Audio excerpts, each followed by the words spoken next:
Good day, guys. This is Gerard Murray from ppedistributors.com. I'm the African division. We are inviting all COVID-19 manufacturers to come and list their product with us. Yes, that's right.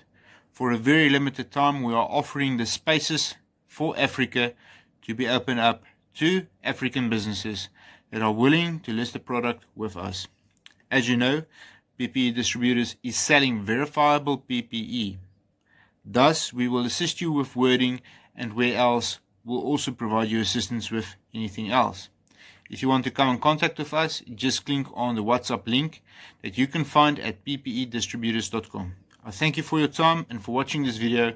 God bless, be safe, wear your mask and sanitize your hands. Also, ensure to keep your social distancing. Stay safe. Goodbye.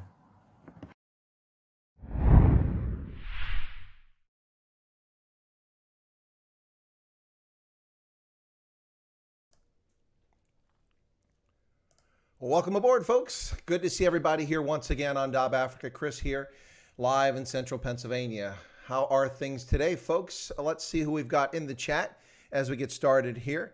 Had a light turnout this morning for Dax, the South African artist. A little disappointing, but thank you for those who did show up and for those who've been able to go and watch the stream since then. Really appreciate you tuning in. Quite a talented young man. Young, I say.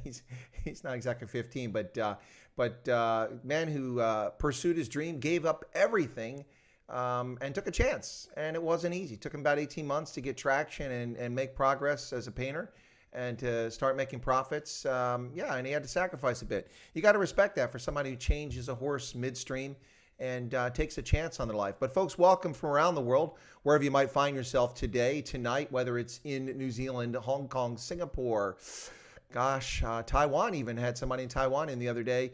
Anywhere in the UK, in Ireland, Canada, US, of course in Africa, in Nigeria, Uganda, Senegal, Ethiopia, Botswana, Malawi, Niger, Mauritania, Namibia, and South Africa. Dumela, Botswana. Sawubona, South Africa. Hoyenand. How is everybody doing? Welcome good to see folks here in the chat. I hope you don't mind that. That was some free advertising for PPE Distributors. If anybody needs that service, take a look at it. It's there to share, as I've done with other advertisements in the past. And let me share another one here with you in just a moment here. I'll put that up. There you go. So Impulse Graphics, Talent Hout is the person who provides the graphics for the opening, the intro, and the outro for my Stray Voltage videos. For my Stray Voltage and for my prepared videos. So thank you to Talent and Impulse Graphics for that. If you need any help with graphics, check in to Talent Hout and Impulse Graphics. That's impulsegf.gfx.co.za. Anyway, so that's where we get the nifty little Chris Wyatt Africa and Chris Wyatt Ndaba and the Stray Voltage animations. Pretty cool stuff. Thank you for that, Impulse and Talent. Right. So let's get to what folks are in the chat right now. Let me see. Where's that at? Oh, I didn't bring it over here. Sorry. So I need to relocate my little chat window over to here so I can see it better. Right. There we go. So a number of folks showed up before the stream started. Thank you so much for that. The South African, whom I had just seen over in Ronaldo, I caught the end of Ronaldo's program. I was out getting some provisions. You know how preppers are. They like to be prepared. Now, I actually had some really good deals on coupons from the local bulk store, so I went there and took advantage of that. So let's see what we got. So Lynn is here, the South African, the notorious G. I hope you appreciate that advert. Hendrik de Klerk, welcome. Wesley, good to see you. Usual suspects, yes, we're searching for Kaiser Sose. Hendrik, okay. Christian, hey, Christian, you're there. You're there. Okay, well, first off, Christian, you know zero about how the Defense Department is budgeted. Expensive idea. How is an expensive idea? What exactly does Space Force do? First off, you got it wrong in every sense of the sentence. Does anybody remember Trump's Space Forces? No such thing as Space Forces. The U.S. Space Force, which is a armed service, like the Army, the Navy, the Marines, the Air Force, and the Coast Guard. It is a service. That's a service department. And ridiculous expensive idea. How is it expensive? What's the budget, Christian? How much is the U.S. government spending on Space Forces in fiscal year 2020? Could you share that with us? Do you know what that actual amount is? No, I'm sure you don't, because you're just spewing nonsense. You're trolling and no basis. So have fun with that. At some point I'm going to have to, get Christian on here so we can see and find out if he's actually somebody I know who's just giving me lines to help me, eliminate the silliness of the leftists. It's not an expensive idea because the budget right now comes out of existing defense budgets, simply a reallocation of dollars that are already elsewhere. Yeah, there will be money spent on it, but not much. South African, I watch Ronaldo, PewDiePie, Mark Pleer, Jacksepticeye. I don't even know some of those people. And you got your own stuff. Well, I'll have to check in ears. All right, South African, I'll check into that. Zuma is a bit can't even count to 10. Martin is here. Martin Mull, good to see you. All right, now once the stream started, Daka Boy, good to see you, Daka Boy. Thoughts on the Black Panthers in the U.S.? Black Panthers are a thuggish, anti-U.S. militant bunch of thugs.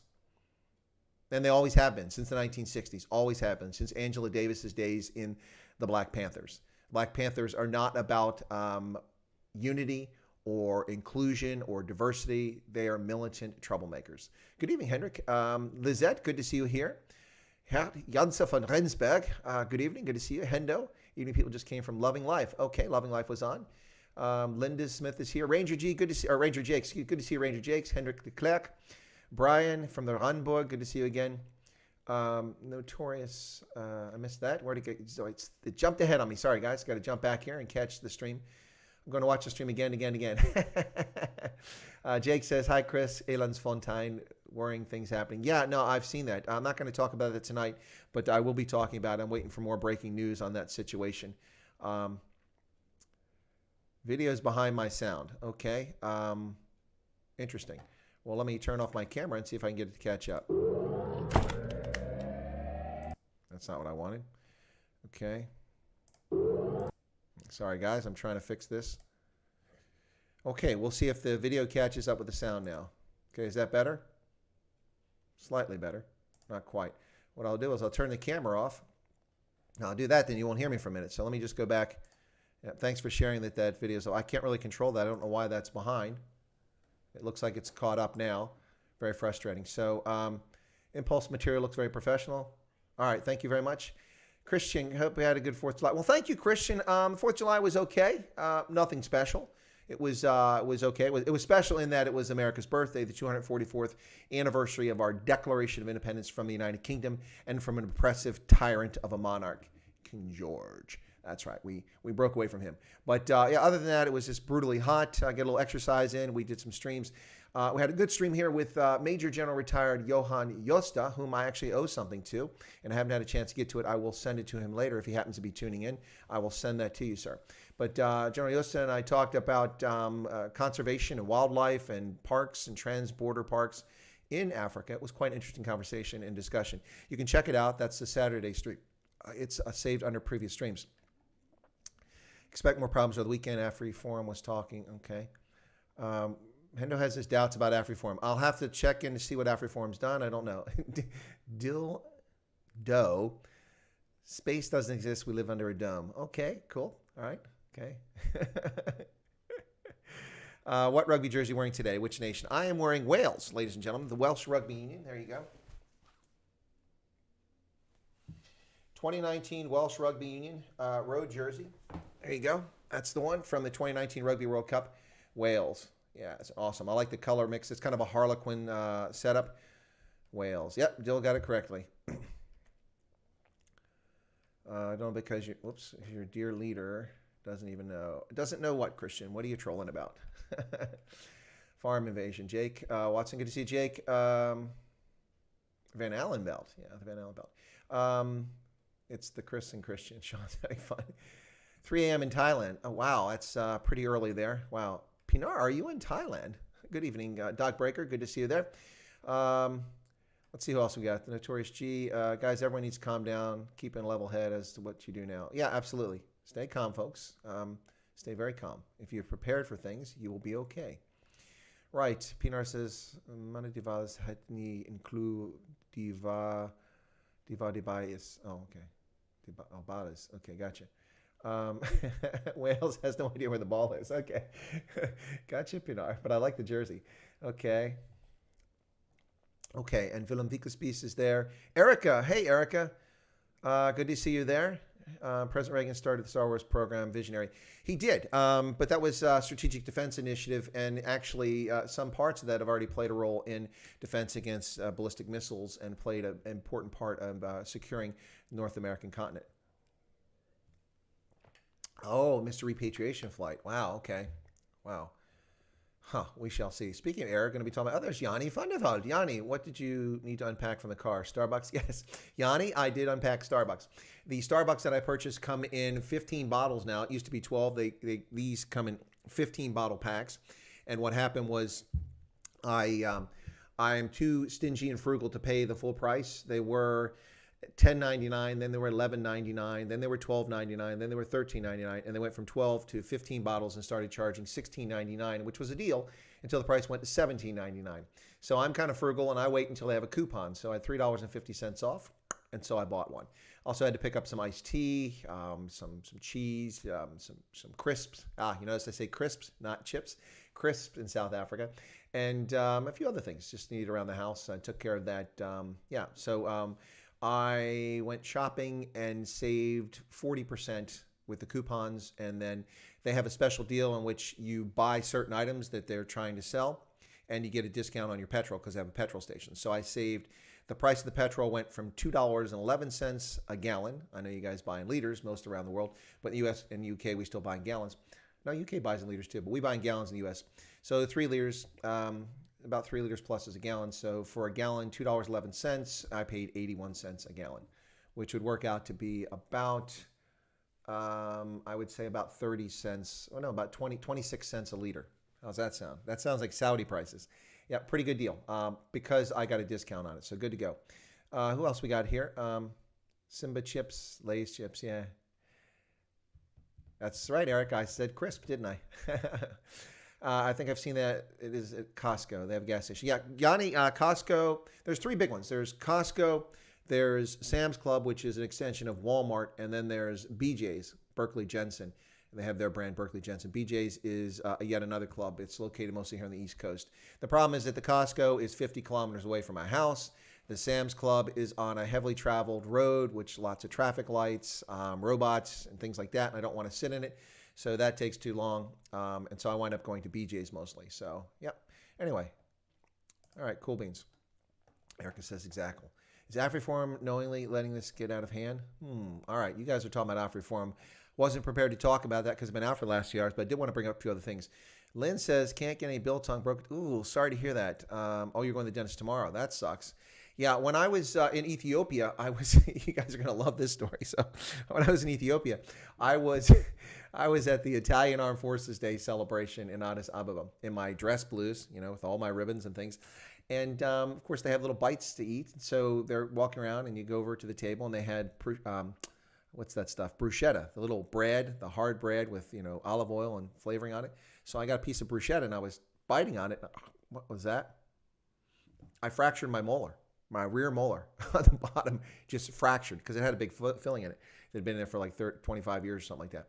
And it fractured. And it just I took chunks of my tooth right out of my mouth. I'm like, oh my goodness, that's bad. So what happened was I had the driver from the attaché office take me back to the embassy. The embassy clinic referred me to a dentist. There was an Ethiopian dentist who was there who trained in the U.S. He did an emergency treatment on it and a filling on it. And that was taken care of. But the way the military works with his health insurance, I had to get approval. So what they do is a medevac. But my medevac for a broken molar, which was something, the filling came out 4 times in the meantime, even though I was constantly chewing on one side and being very careful. I was lucky that I didn't lose a tooth altogether. What happened was eventually I got a medevac, and the medevac was to South Africa. So I went to Pretoria, and near Brooklyn, actually in Brooklyn was where the dentist was. I got there, and the dentist said, yeah, I can take care of this. He said, but because they told me it was going to be a root canal, they're going to kill the tooth and remove it or put an implant in. I was like really depressed about it. And the South African dentist is like, well, we don't have to kill that tooth. I don't need to do a root canal. We can put in a designed piece to go in there. And so he did the mold. And he said, how long would you like to be here for? I said, well, I have to go back to work. I'm a colonel. I can't just sit around and relax. He goes, okay, well, the mold won't be done until Thursday. We'll put it in Thursday. You come back in Friday, make sure it's okay. Is that all right? And, yep. And so that's what happened. So I spent my week in South Africa for my medevac and got my tooth repaired. And that has stayed in my mouth now for 6-7 years. Fantastic dental work by a South African dentist. Really, really happy with that medevac. But I was not happy with the U.S. military making me wait from November, December, January, February, March, 5 months for a medevac, medical evacuation for my tooth. 5 months I had to deal with that.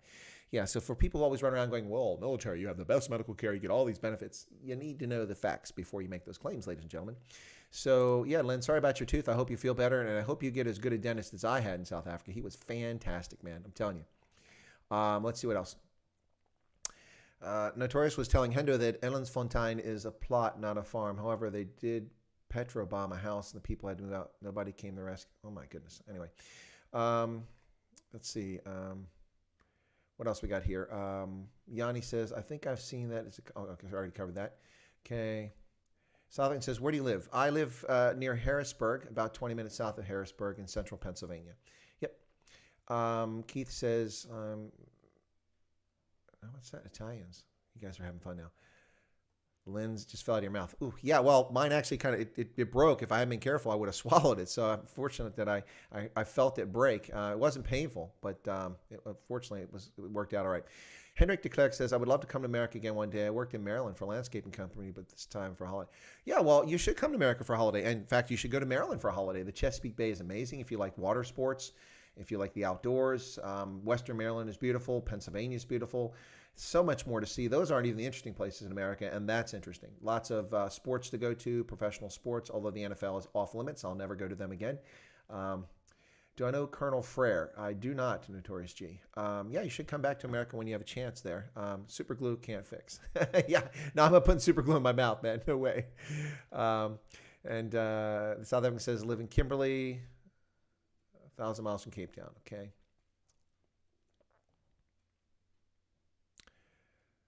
Are you into hunting at all? Rigel says.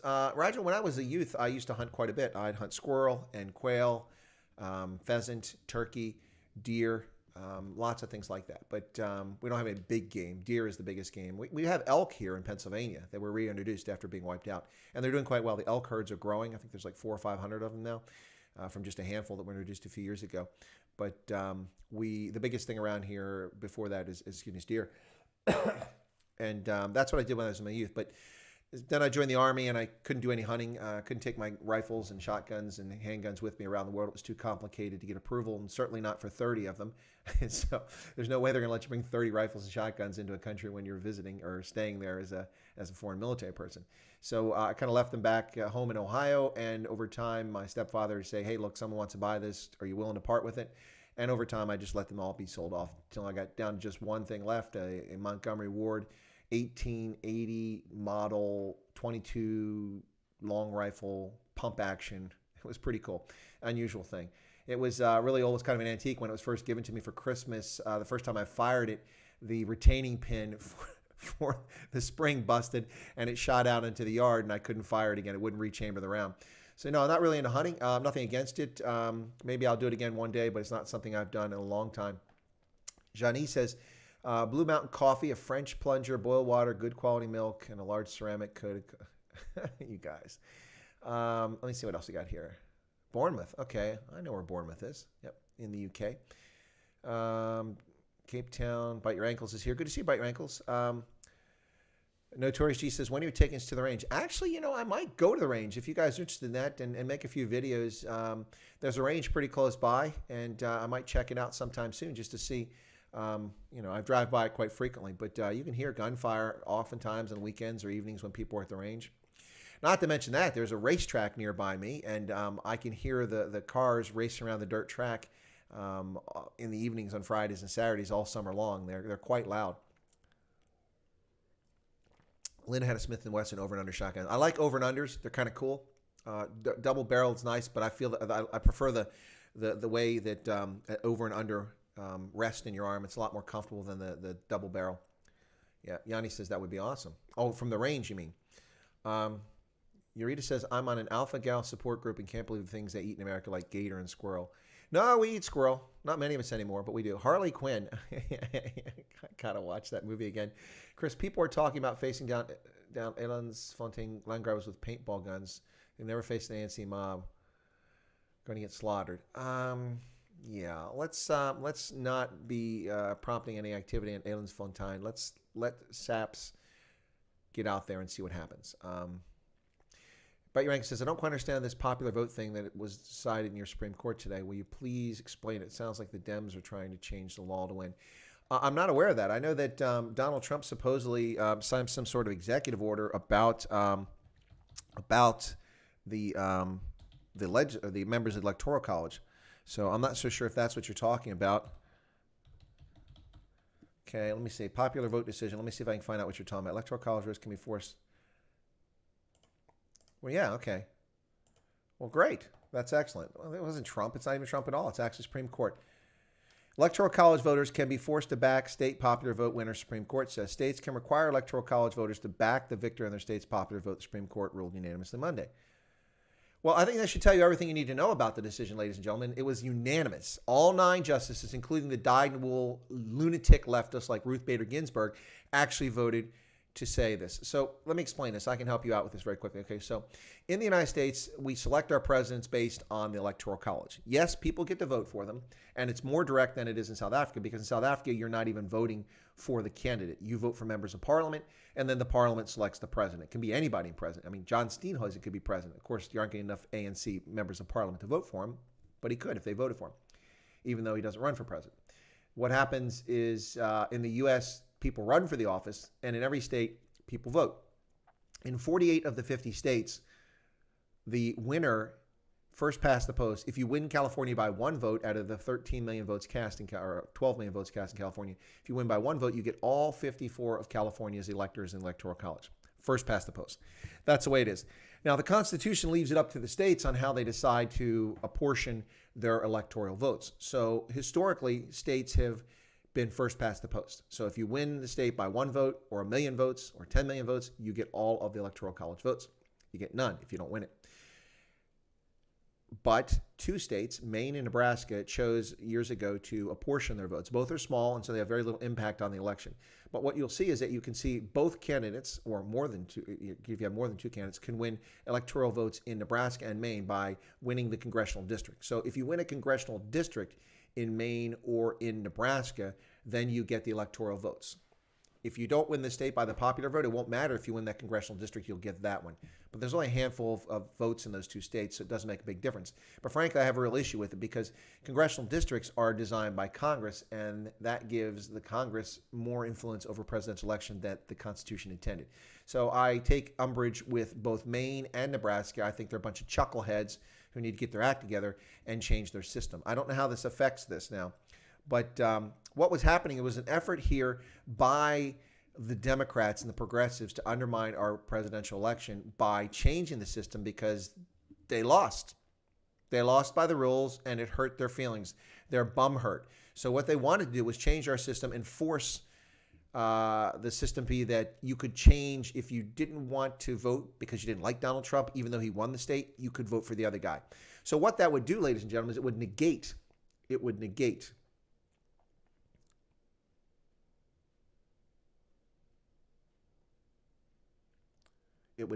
sorry, I was just reading the point over here. It would negate all the voters.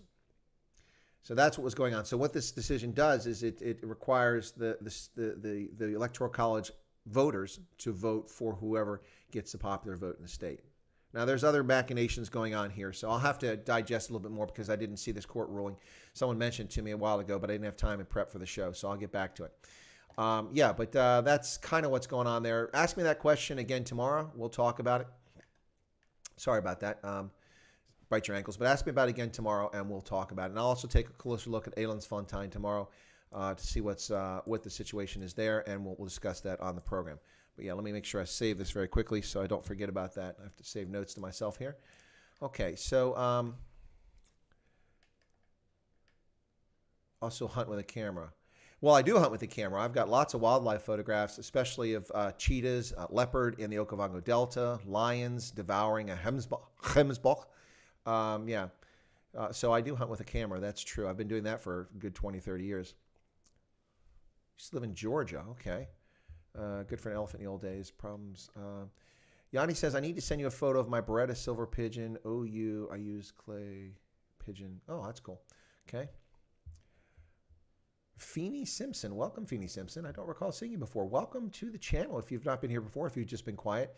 The Electoral College is undemocratic. In fact, it's not, Christian. It is not undemocratic. It is not. How is it undemocratic?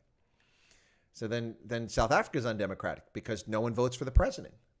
Only members of parliament get the right to vote. Only 400 South Africans get to vote for the president of South Africa, not the 22 million people who are eligible to vote. Votes don't count. You're selected by the elites that run this world. The peasants just think they have a say. Well, I disagree with that. Dill. Fonz. Good evening, Fonz. South African says, quick question. If you had to live in the DRC or Tanzania, where would you live? Oh, hands down, Tanzania. South African. Hands down, Tanzania. I'd be happy in Arusha. Maybe Dar, but I'd definitely be happy in Arusha. I could live with that. Like Christian says, Electoral College is voter suppression. That's utter nonsense. You're just spewing nonsense. Please state your facts. What else we got here? Electoral system is flawed. Whose electoral system? Are you talking about the Electoral College or voting? And are you talking about in South Africa or are you talking about here? Will be interesting to hear Chris's answer. How can I go back to the DRC anytime? But not sure I would. Yeah, no, I wouldn't go to the DRC. My choice would be Tanzania. Tanzania is fascinating. It's amazing to see the wildlife there. It has a lot of potential. Its current president is a friggin' raging lunatic who needs to be at office, and the next time people can vote him out. He's just hadn't had the interest of Tanzania at heart. His predecessors, like Kikwete, did a far better job putting that country on the right path after 25 years of socialism, which was an abject failure. Tanzania was on a great path, but then this loon is out there trying to undermine the economy. So yeah, I'd like to see. I would go to Tanzania. That would be my choice. Strong Angel says. It's politicians that are undemocratic. Keith says in the UK, the two parties keep moving electoral bounties to increase their electoral share in marginal seats to get more members of parliament. That's true, Keith, but take a look at this last election. Labour lost seats that it had never lost. No changes in boundaries. They simply lost districts in the Midlands they had never lost. Ever since the constituency has been created, they've been Labour for 75 years, and Labour lost. And they didn't just lose on a marginal basis in some of these places. They lost by a significant margin in some of these places. This was a repudiation of Labour and its lunatic Jeremy Corbyn, who is absolutely bonkers. He's off his rocker. He's clueless. He'd be much happier in Tehran than he would be in Sheffield or Bournemouth or in London. Well, okay, he's okay in London. But yeah, Jeremy Corbyn is off his rocker and always has been. Labour absolutely got pasted in this last, I probably got a pop on there, pasted in this election. And I loved every single moment of it. What a cock party Labour is. Okay, South African says Tanzania or Egypt. Tanzania. Explain the Electoral College system. I think I did, Christian. I'll come back to it, though. How about the Congo, Chris? Not interested. I'd visit the Congo, but I've never been there, but I would visit, but not interested in living there. Not at all. You find all diseases in the world combined, Yanni says. That's true. All right, so yeah, so back to the Electoral College. Let me talk about it very quickly again. So the way the U.S. Electoral College works is then 48 of the 50 states, if you win the state by one vote, you get all the Electoral Colleges votes. So if you look at the 2016 presidential election, we famously hear butthurt Hillary Clinton when she's lucid. They've juiced her up, and she can hold a conversation briefly when she's sitting down. When Hillary Clinton whining constantly about how she had the election stolen, I want more votes. Yes, but for the fourth time in U.S. history, the popular vote isn't what decided it, because the way the system is set up, it's to protect Americans against the tyranny of the majority. The way the system is without the Electoral College, you would have a country that is dominated by a handful of states, and that's not fair to the rest of the country. So let me give you an example. When the 13 colonies, or 13 states at this point, decided to ditch the Articles of Confederation and drafted the Constitution at the Constitutional Convention in Philadelphia, they drafted a constitution that was designed to ensure that we would not have tyranny of the majority. In other words, a 50+1 vote would not determine that a group could be oppressed or that a group could be denied or that privileges were granted to that other group because they had the vote. That's the tyranny of the majority. So we set up a system in which we had a bicameral legislature in which the junior body of the legislature is represented by people directly. So what happens is the members of the House of Representatives are voted by congressional district across the country, divided by state. And the larger a state is with more population, the more members you get into the House of Representatives. So, for instance, California gets 54 electors in Electoral College. There's 2 senators and 52 members of the House of Representatives because it's the largest population in the country. Wyoming has 1 member of the House of Representatives. California has 52. Wyoming is nearly as large as California physically, but its population is tiny, less than 1 million, just over 500,000 people, whereas California has 40 million people. So what happens is the most important body of the legislature, the body that has control over checking the executive branch and the Supreme Court, is the Senate. It is the Senate and the Senate alone that can ratify treaties. It is the Senate and the Senate alone that can try a president for an impeachment, to hold the trial. It is the Senate that has the ability to check against the executive and the Supreme Court, because the Senate confirms all choices, not the House of Representatives. It's a junior body with 435 members, as opposed to the Senate, which has 2 senators for each state. Hence, we have 100 senators. So the bicameral legislature is not unique. There are other countries with bicameral legislature. South Africa has a bicameral legislature, but they do different functions. So the House of Representatives is a junior body. That's where you see lunatics like Nancy Pelosi. And then you have the Senate, which has more power. It has 100. That's where Mitchell's are. You see people there. So anyway, so House and Senate. So that's how that works. Now, those 435 representatives and those 100 senators are represented in the Electoral College. And each political party selects its electors. I could be an elector. Someone could pick me as a registered member of the Republican Party now. I could become designated an elector in the presidential election. And then my obligation is whoever wins, I would have to vote for that person. And so historically, that has been the case. The exception has been to Maine and Nebraska, as I mentioned. So what happens in a presidential election is we vote. I was back to California. So Hillary Clinton won the election in 2016, the popular vote. But it doesn't matter. She was wiped out on the electoral map because she didn't win a majority of the states. She only won 19 or 21 states, something like that. And Trump won the rest. I think he won 30 or 31. Anyway, so that protects the smaller states from suffering under the oppression of larger states. And the reason that's important is that if, for instance, we didn't have the Electoral College, then presidential candidates would only travel to California, Florida, New York, Texas, and maybe one other state. And that's it. Because with those 5 states, they could win enough of the popular vote that the rest of the country would be subjected to the candidate they come up with. And that's not a fair system. That's the tyranny of the majority. So the system was set up so that all states get representation. So if a political candidate wants to win the election, they must travel to all states. They must address all concerns from people from all over the country. And by doing that, they can secure votes from the electorate. And then if they win the popular vote in that state, in 48 of the states, they get all the Electoral College votes. So, for instance, in that election, Hillary Clinton won the election by around 2 million votes, popular vote. She didn't win the election because she lost the Electoral College. She got slammed in the Electoral College, but well over 100 Electoral College votes. Had California not been part of the U.S. election in 2016, let's pretend that it wasn't part of the country. Those 54 votes would have come out in the Electoral College, and then Donald Trump would have beaten her 321 to like 130. She just would have been crushed. In the popular vote, without California, Donald Trump wins the entire country by 2 million votes, 1.9 million plus votes. Donald Trump wins the popular vote in the country. Why is that? Because in California, she got 8 million votes. He got just over 4 million votes. So she won by over 3 million votes in California. It wiped out his 1.9 million votes to give her a 2 million vote victory. One single state. And you can see why the system of direct voting is oppressive. One state would have decided the election, and one state would have controlled what happened in this country. California. A single state. By that wide margin. Now, how can the president win so decisively in so many other states, yet lose in California, and that cost him the election? Hence, the genius, the brilliance of the system for fairness for both political parties. And it has worked out to both political parties' advantage and to independents' disadvantage throughout our history. So I fall behind the chat. Let me catch up.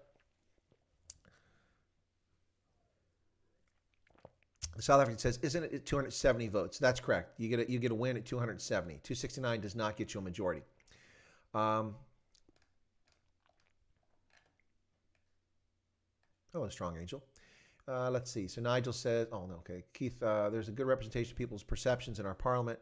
like in the U.S., there's quite a flip-flop as the two parties alternate. There's some cross-party negotiation. Yeah, there is. There's a lot of similarity between the Tories and Labour in the U.K. A lot of people don't want to admit that, but that's true. Fair enough, Keith.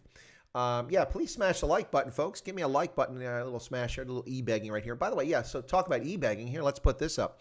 Ooh, we haven't put this up in a long time. So today, I'm going to put up the member goal, ladies and gentlemen.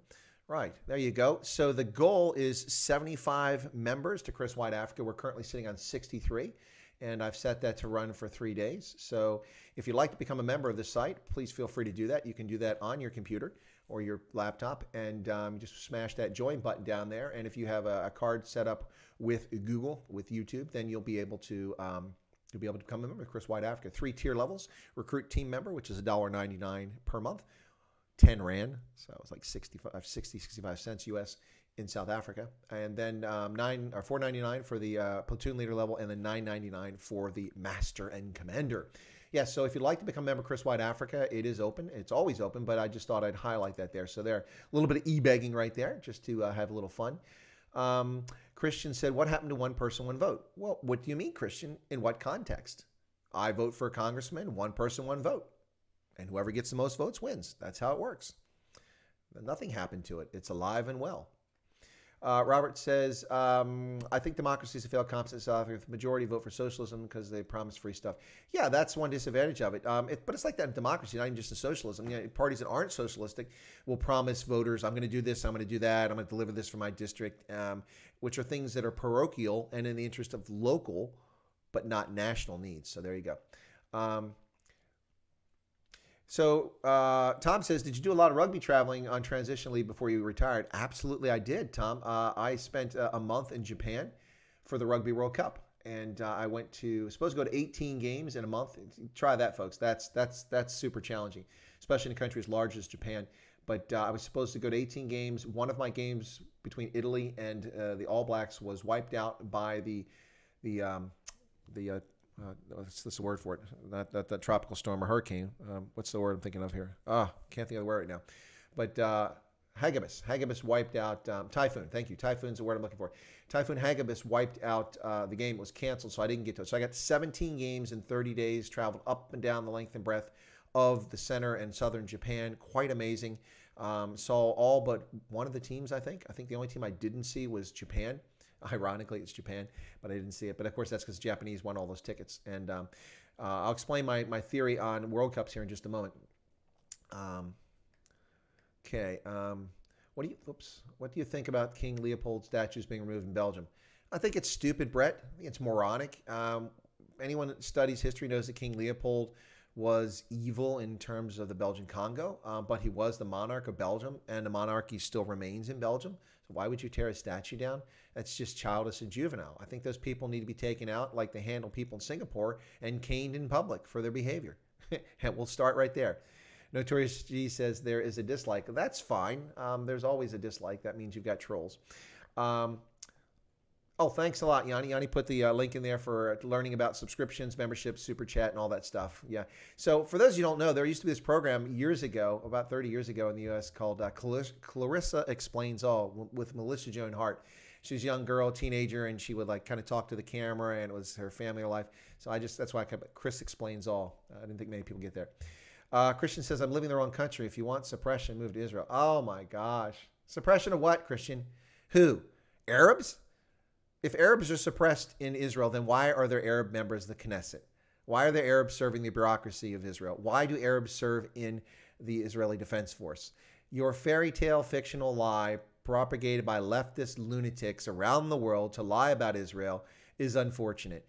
All of you clowns were in Israel's back pocket as long as it was the underdog and it was oppressed. When Israel defended itself against Katyusha rocket launches from southern Lebanon by invading Lebanon in 1982, the left changed sides, and ever since then you've lied, you've distorted, you've been anti-Semite bigots, the things that you've said, those of you on the left against Israel, let go. Israel is a democracy. It's a genuine democracy. It is the only true democracy in the Middle East in which people actually get a voice to vote.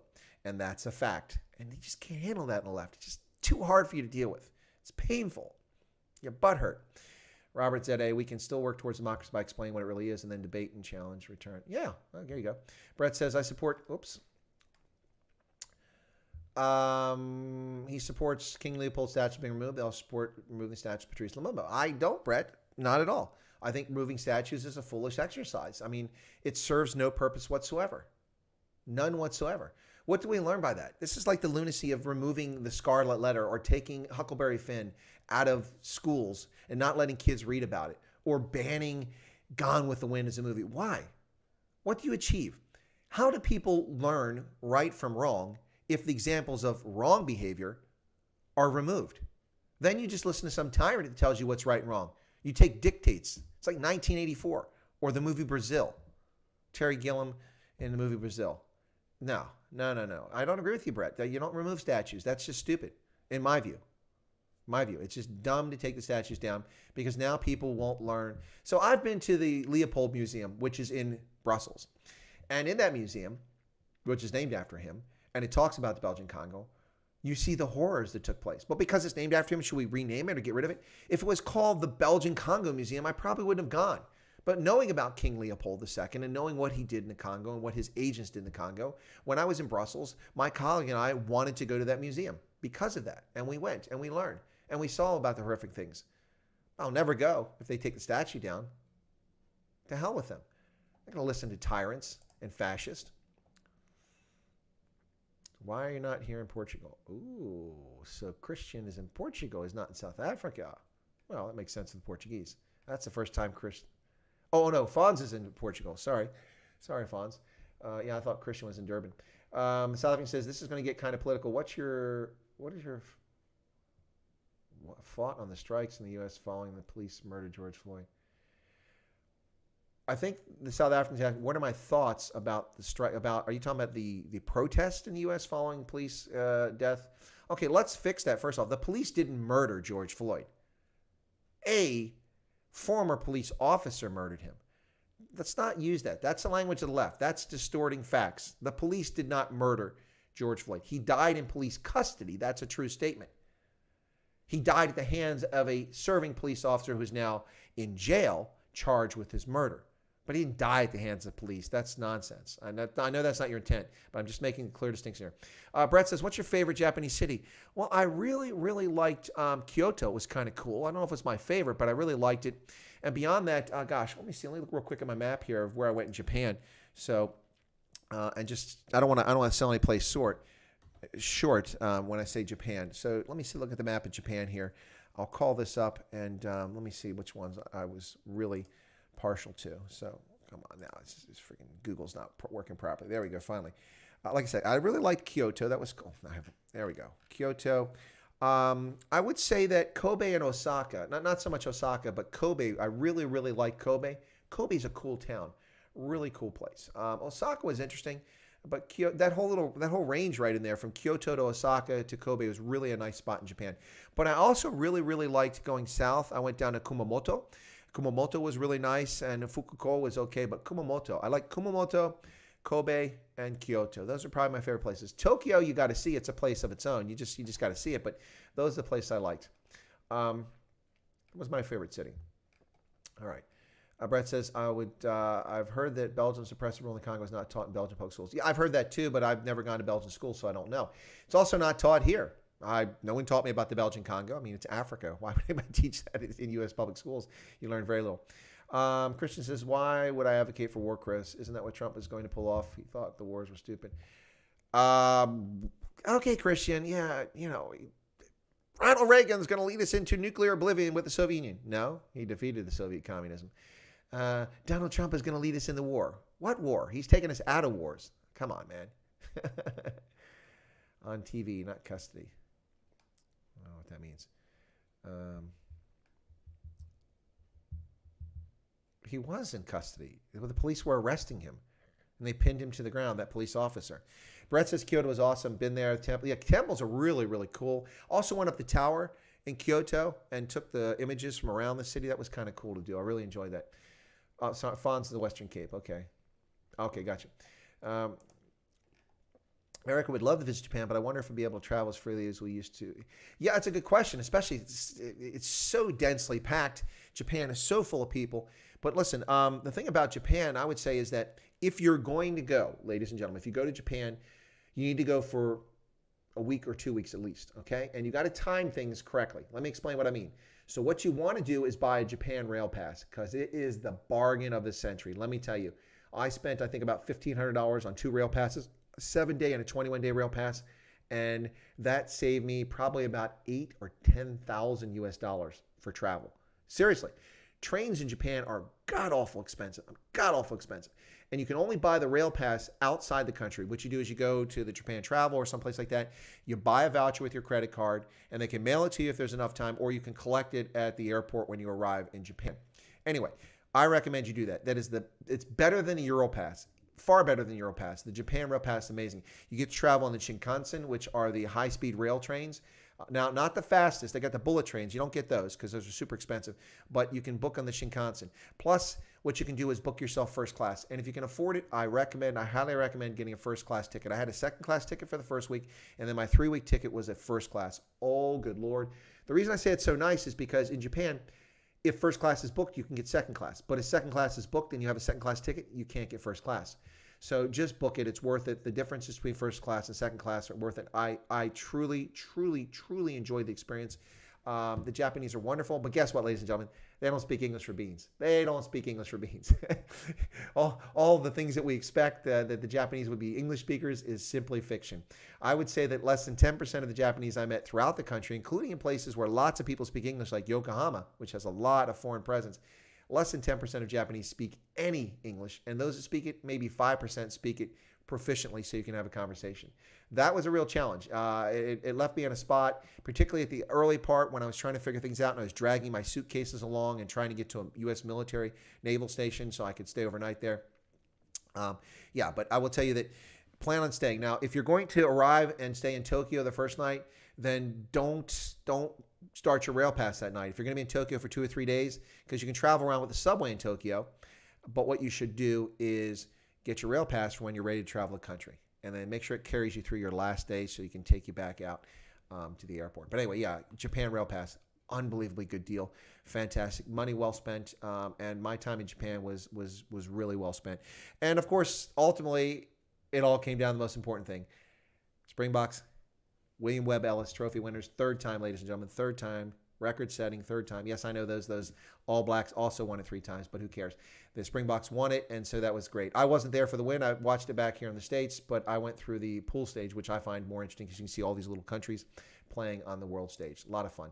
So let me get back to the chat because I've gotten away from that for a moment. I don't want to neglect anybody's questions here. Right.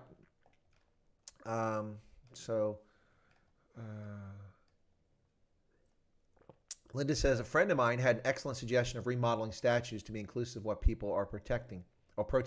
Change the statue to represent what you're No, I don't agree with that, Linda. If you've got something you want to protest, then come up with another statue. There you go. Ladies and gentlemen, today, somewhere in New York, I have to check this out, I understand that a statue of Frederick Douglass was toppled. Are you people serious? Frederick Douglass, the abolitionist, one of the most brilliant Americans in our history. Oh, by the way, he's black, in case you don't know that, leftist. They toppled a statue of Frederick Douglass. This is not about race. It's not about grievances, ladies and gentlemen. You need to get that out of your head. I've been saying that since the outset. They're just attacking old white guys because it's an easy target with these wet, nappy, freaking little pissbag babies that don't know anything about history. They don't care. They just want to upset things. When you see these morons run up and try to attack a police officer mounted on a horse and they get kicked in the gut, he kicked me. Well, yeah, you frighten the horse. What do you expect to happen, you moron? This is not about race, ladies and gentlemen. It's not about George Floyd. That's all cock. It's utter nonsense. It never has been about George Floyd. The first 48 hours, people upset, I get it. Maybe so. Some protesters, some demonstrations, yes. But for the last 3.5 weeks, this has been about insurrection, overturning the existing order in the world, an order that has developed the greatest level of prosperity and development in the history of mankind, led by the greatest country in the history of mankind. That's right, I'm biased, the United States. Nothing to do with race. Stop thinking about race. It has nothing to do with that. This has nothing to do with that. 85% of the idiots out there running around America toppling statues and screaming for racial justice are white people. They're not black. Few black Americans support this nonsense. Few black Americans. This is horse crap. Don't fall for that. It has nothing to do with that. Nothing to do with that. It's just a lie. Frederick Douglass, are you serious? Unbelievable.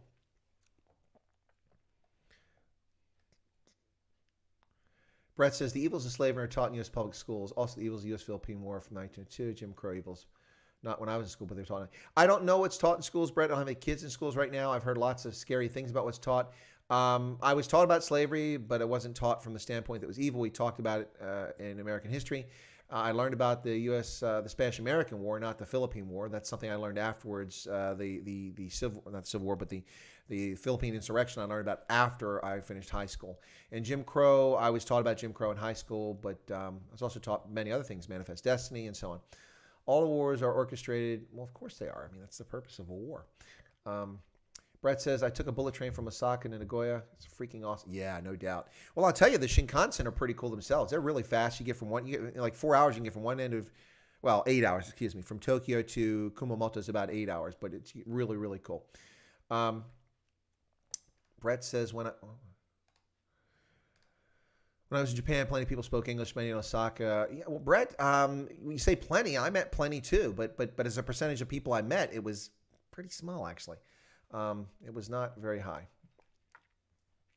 Has the case into George Floyd been taken to court yet? No, I don't imagine it has, Tian. I mean, do you honestly expect that court case to appear on the docket? It just happened a month ago, or a couple months. You know, it takes time for these things. Which one of the 7 occupied countries has Trump pulled out of, Chris? What 7 occupied countries are you talking about, Christian? What country is occupied? We don't occupy any country. We call Puerto Rico a country? It's a territory. Now in Kyoto and Nagoya, hell no, they do not speak English. Yeah, that's true. Did you like traditional Japanese cuisine? Yane, as far as cuisine in Japan, I'll be honest. I don't like sushi. Don't like the concept. Don't like the smell. Don't like it. I know I'm going to get blasted for that. People love sushi. Well, you all can enjoy sushi, and I won't drive the price up because I'm not buying it. Yeah, not a sushi fan, but I do like traditional rice dishes and some of the things Japanese eat. I did eat some of those things, but I ate a lot of curry when I was there. And also, they've got some great chains. There's a company called JS Burgers in Japan, which is awesome, unbelievable food, including burgers. And so in Kobe and other places, I ate at JS Burgers, really, really enjoyed it. Plus, they have a curry chain, which is pretty good. So I really, really enjoyed it. Yeah, but I'm a picky eater. Picky in Africa, too. I don't eat goat. So Brett says, Frederick Douglass is one of the greatest heroes of all time. Well, I would agree, Brett, and they tore his statue down. So again, as I said all along, I caution people, this is not about reason. It's not about racial injustice. Those are all just fantasy paintings and labels put on malcontents who seek to undermine the government. So if they want to be violent, then they should be met with violence of the state. And the state should capture them, charge them with insurrection and sedition, and let the chips fall where they may. Speaking of which, has the rapper in Seattle, the so-called leader of Chaz, been charged with sedition or with treason yet? He should be. Elizabeth says, I'm seriously thinking about these kids don't know. Of course they don't know history, Elizabeth, and I've been saying that since day one. Been saying it since day one. Ranger Jake says, the first time I heard you go off, Chris. Yeah, actually, Ranger Jake, that's pretty mild. I can go off a lot harder than that. But yeah, thank you. PNR says almost all the protesters in D.C. were white. Of course they were. They're a bunch of freaking malcontent leftists. Privileged little turds with wet nappies. And no one will change their nappy for them. And they don't have a binky to suck on. And their trust fund's too small. And their iPhone stopped working. You little piss bags. Anyway. Doctrination. That's kind of sad. Japan's ramen. Yeah, Japan. Well, ramen's pretty good anyway. It's inexpensive, easy to do. PNR says KFC and McDonald's like a delicacy in Thailand. Well, I'll tell you. So when I was traveling in Eastern Europe, they used to have what we knew as the McDonald's standard. So toilets, public toilets in Eastern Europe. Whew, good luck there, ladies and gentlemen. But you could always count on a McDonald's, if there was a McDonald's in Eastern Europe, to have a clean, serviceable, non-infectious toilet that didn't reek and function. Yeah. So that was the McDonald's standard. When I was in Transylvania, in Brasov, or what do we call Brasov in German now? It's not. Can't think of the name right now. But anyway, Brasov in the Transylvanian Alps, they had a McDonald's there. It was brand new, and I went there every day. We call binkies dummies here. Well, we don't call them binkies, Dill. That's something that's in the Commonwealth. We call them pacifiers. I just used a word that other people use. Christian says, don't trust Chris with any information. He proved himself to be highly unreliable, so as believable as Fox News. All right, Christian, if you're going to name call, okay, if you got a moderator and Christian starts lipping off again, feel free to give him a timeout. If he's going to call people names, you're going to lie, Christian. Yeah, you're welcome to be in the chat if you want to challenge. But when you feel the pressure from facts undermining your weak arguments and you choose to go to name calling, you'll get a timeout. Thank you, Hendo.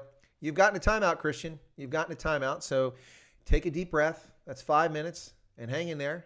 And we'll see you back in the chat in 5 minutes because I know you got something to do. All right. So Erica says, awful interesting. My Belgian mom told me the legend of Antwerp's name. Oh, that's kind of cool. Marabani. Why do all these possible people come here? It's trolling Marabani. It's not when you say all these, it's just a couple people. Good to see you there, Marabani. Welcome in. So what I want to do is go through some news. We hadn't got to that yet, so I'm going to jump to it now. Brett asked a question first. What was the Leopold Museum like? How detailed was it about his crimes? Oh, it was pretty detailed there, Brett. It was quite interesting. It talked about his life and about his reign, and of course in Belgium, and then also the Belgian Congo. And they didn't hold back. It was impressive. I actually didn't know about the museum. My colleague who was stationed in Kinshasa, we went to a conference in Germany, and I was flying to Liberia on Brussels Air, and he was flying back to Kinshasa on Brussels Air. So we were overnighted in Brussels together. And on the way back, and he said, "Hey, let's go to the Leopold Museum." I'm like, okay, sure. And it wasn't easy to get to. We took public transport. It was out of the center of town. We got out there in a big estate. It had been a palace owned by Leopold. Now it belongs to the museum. And it was quite good. It was quite interesting. I really enjoyed it. Belgian waffles rock, man. They are amazing. They're amazing. Oh, because Dallas isn't on TV anymore. All right, let's get to the news I want to talk about very quickly here, folks. So let me get to that. Very quickly, that's not, there it is. Okay. Right. Okay. So here you go. This is quite distressing, folks. I don't know if you're following the story, but over 360, close to 400 elephants now have died from mysterious causes in Botswana. And they don't know what it is. They thought initially it was poisoning because people weren't taking the horns. It wasn't poachers. They tested their blood for diseases. They couldn't come up with anything. So, elephants have been known to commit suicide, but that's usually by lying down on their side. And look, this one here isn't lying on its side. Really, really sad. 360 elephants have died in mysterious circumstances in Botswana in the past 3 months. That's quite a few numbers. Some carcasses were found clustered around water holes, while others appeared to have died falling flat on their faces. Live elephants seen nearby appeared physically weak. One was walking in circles, unable to change direction. Testing samples, but yet to determine the cause of death. This is quite sad, folks.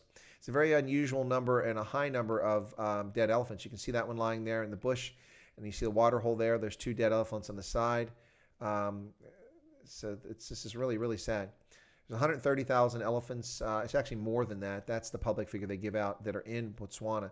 To lose this many, and then you see cattle next to a dead elephant. The cattle seem unaffected by what's happening here. It's really, really sad. I'm sure some of you have been following that. Here you go from the conversation. By the way, the conversation, someone was asking me about good sources of news. The conversation is reasonably good, although you get some leftist bents in some of the articles in here, but a lot of it's pretty straightforward and it's good factual information. So I recommend folks to check out the conversation. It's at theconversation.com. So hundreds of elephants are mysteriously dying in Botswana. Conservation explains what we need to know. So this is very good. Actually, I'll put this link in here if anybody wants to check it out in the chat, because I'm sure that some folks may be curious about that. Why is it not working there? Paste. There we go.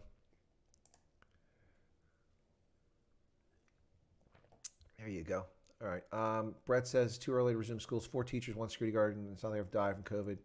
Well, I disagree with too early to go to school. In fact, Brett, we can't have generations of dunces and social issues because we've kept children out of school over hysteria.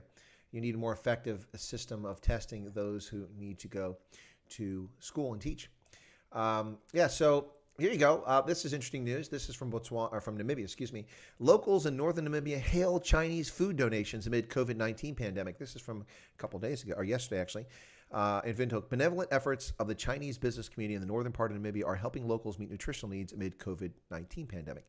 At Oshikango town in the northern part of Namibia, Eli Ndapoya served her family meal. On the menu were some of the items donated by the Chinese business community in Oshikango in June this year. The food items from the Chinese business community are helping relieve hunger and meet our nutritional needs, Martin said. Ndapwa is one of the beneficiaries of 760 love packages worth some 117,000 Namibian dollars or 7,000 US donated by the Chinese business community area. Well, I will say this first off. So I won't dismiss it. Thank you very much to the Chinese business community in Namibia for being generous and being charitable with your neighbors. It's very helpful. And it's good to see that the Chinese press is reporting this. But what the Chinese press doesn't report is the following. Let me help you out with this, ladies and gentlemen. This is what irritates me. 18th of February, U.S. Ambassador Lisa Johnson and Namibian Prime Minister Sarah Kugulea Amadila joined the UN World Food Program in the country's Oshana region on the 17th of February to deliver 85 tons of maize, beans, and vegetable oil to more than 12,000 vulnerable Namibians who were affected by the drought. This food delivery forms part of the U.S. $8.6 million in food assistance committed by the United States to the Namibian people. Now, that's just recent. Here we go. This is related to the food and hunger taking place in Namibia. And so USAID, the U.S. Agency for International Development, offers Food for Peace partners with the World Food Program to provide meals, cereals, pulses, vegetable oil, salt purchase in local and regional international markets to vulnerable people affected by drought in northeastern Namibia's Kavango East and Kavango West regions. With a fiscal 2019 contribution of $1 million, this enables the World Food Program to assist an estimated 45,000 Namibians. The U.S. donated 1,325 metric tons of food assistance in 2019 alone in Namibia. You don't see the Chinese reporting on that now, do you? But to be fair, I didn't see any U.S. newspapers reporting the Chinese business community donating, but that's a local issue. So my point with this is it just gets frustrating to hear the nonsense spoken about governments and what happens and doesn't happen. Super Chat not available in this region. You must be on a mobile phone, Pinar, or you're in Botswana. I don't think in Botswana people can do it. I don't think they become members either. It is really strange with the elephants, Nigel. COVID-19 is a huge problem for South Africa, and it's going to get bigger. But, you know, it's not something that's unmanageable, but you need different leadership. South Africa is not a democracy. Idiots vote parties. Parties elect idiots. Well, I'm not going to argue with that on Robert ZA. Brett says there will be a lot of strings attached to those Chinese food donations. Maybe. I mean, it's not from China, Brett. It's from local business Chinese who live in Namibia. So maybe not. Tian says, I have 2 kids. They should never close schools to begin with. I agree, Tian. The children are the least vulnerable in this. And so what we need to do is a more serious approach to the teachers and administrators who were vulnerable to it to make sure that we addressed and protected those who were vulnerable and allow the schools to continue. This has really been a real problem.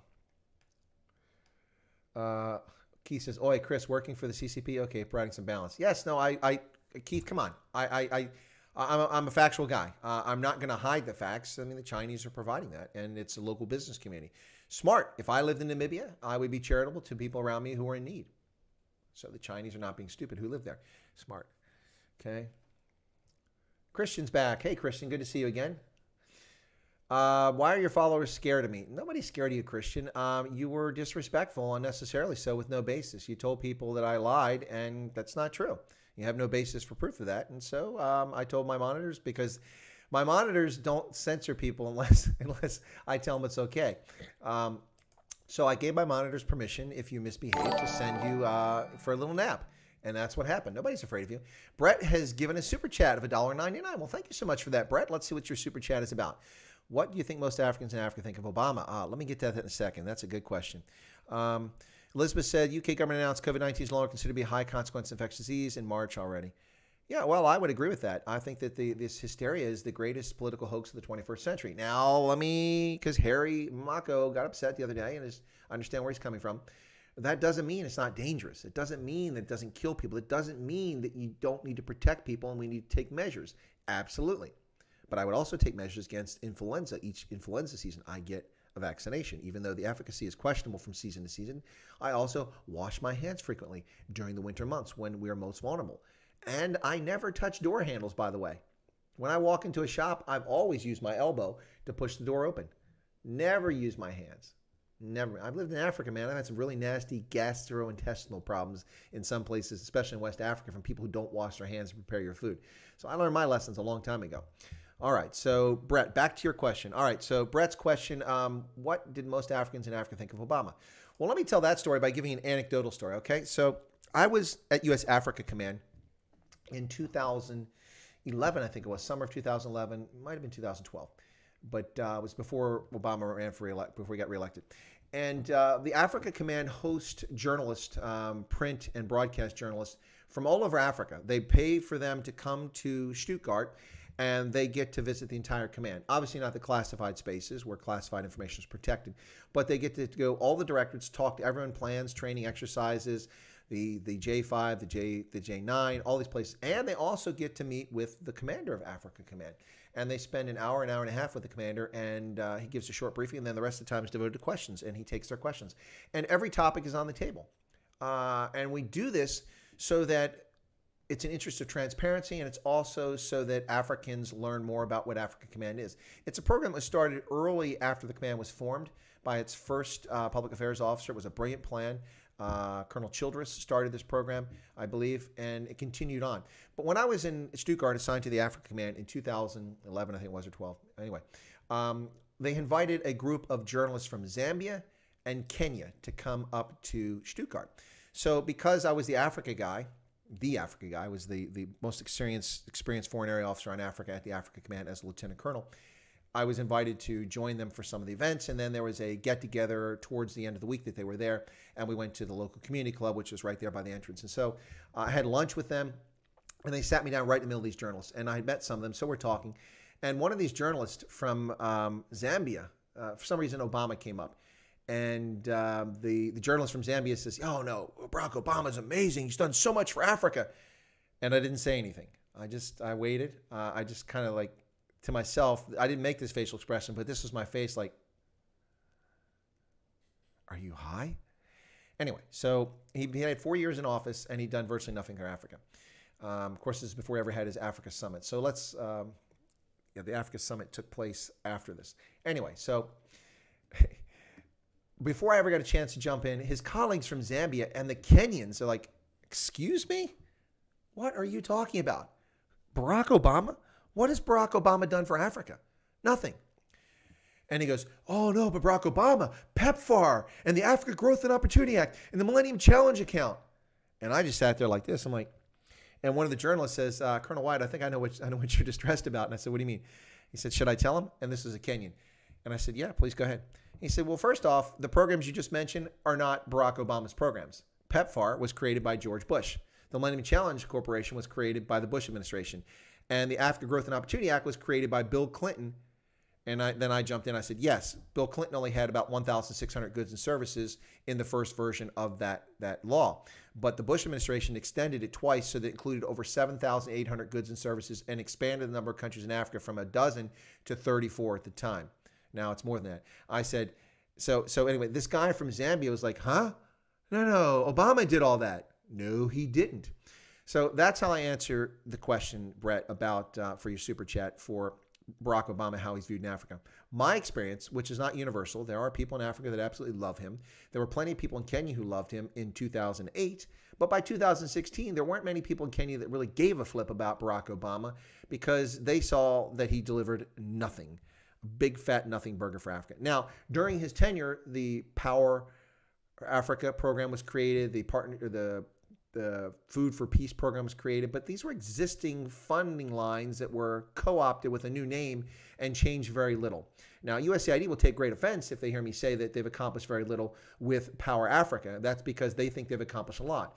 But my argument is that Power Africa, they're just a middleman. They've made themselves overpriced consultants in a field that's being conducted by others, by Chinese, by Europeans, by American firms, and by Africans in delivering power. They've just become an extra part of the path. So most Africans I've ever met from across the continent, and let me tell you, I lived in all those countries during that time frame, and West Africa and North Africa and East Africa and Southern Africa, and most Africans that knew anything about Barack Obama didn't care for the guy. By contrast, George Bush is a saint to many Africans. Rightly or wrongly so, he's a saint. Because I remember one more anecdotal story. So I was at the ambassador's 4th of July, Independence Day reception in Botswana in 2000, I want to say it was 2010, just before I left Botswana. And we were there. I was in my dress uniform. The ambassador Ambassador Nolan had a lovely residence that belonged to the American Embassy with lovely trees to keep the heat off of us, although it was wintertime, so it wasn't that hot in Botswana. But the 4th of July, and the president was supposed to be there, Ian Khama, but he couldn't make it, so he sent his foreign minister. his foreign minister, I think, was Scalamani. And the ambassador got up and said, oh, with all these great things, the president has done this and the president has done that, and President Obama, yada, yada, yada. And I'm like, why are you his press guy? I mean, I loved Ambassador Nolan, but I felt like he was like, I think he was just doing what was expected of ambassador, but it seemed like a bit over the top. But anyway, I'm just the uniform guy standing there, in uniform, watching what's going on. And then what happens is Scalamani gets up and he gets to address the crowd, and he says he wanted to talk about the long friendship between Botswana that dates back to its pre-independence and its independence with the United States. And then he said, I would be remiss if I didn't take this time right now to give our heartfelt thanks out to former President George Bush for his vision, his forethought, and his compassion, and his humanity, and his humility to come up with the President's Emergency Program for AIDS Relief, which single-handedly helped save our country of Botswana from devastation. And I was like, damn, preach, brother, preach. I didn't say that, of course. It was amazing. I'm not a George Bush fan either, but you can't take that away from the man. That was an amazing program that still exists this day. So my experience in Africa, that is, George Bush is widely liked across Africa for many things he did, and Barack Obama is ignored. No one don't care about him. So let me go back to some of the comments here. Let me see. What have I missed here? So I answered Brett's question in the super chat. I hope that's good, Brett. You guys should read a book by Don Lester and David Parker entitled What Really Makes You Ill and Learn Something. Yeah, Dill, there are a lot of interesting books out there. In fact, I did a video on infectious disease early in my days of this channel, and you can find it under past live streams. And I talk about infectious disease. And I might have talked about that book. I'm trying to remember. But I have like 50 or 60 books that talk about Ebola, Lassa fever, HIV, hantavirus, all those different things. A lot of famous books, including The Hot Zone by Richard Preston and others. And so I've got quite a collection of that. Doc Berger says, if it isn't China donating, then they are just Chinese Namibians. Why point out that the sport is coming from China specifically? Why point...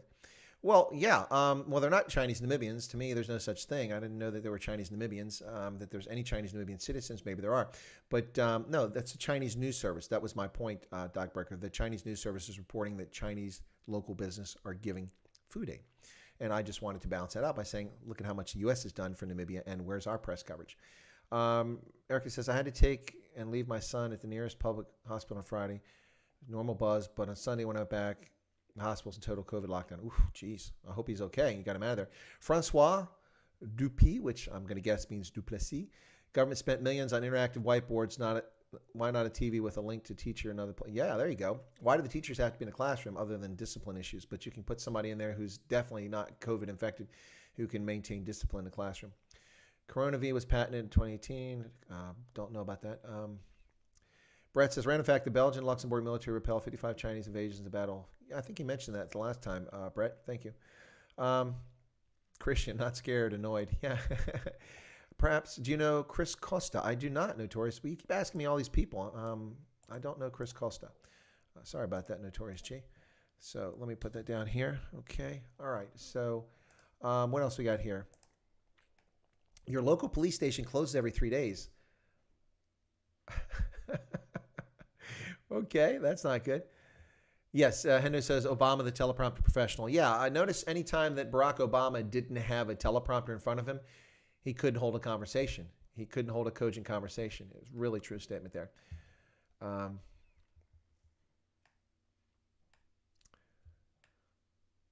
Erica, Elizabeth sounds as though they're looking for the slight excuse to get off work. Yeah, I think so.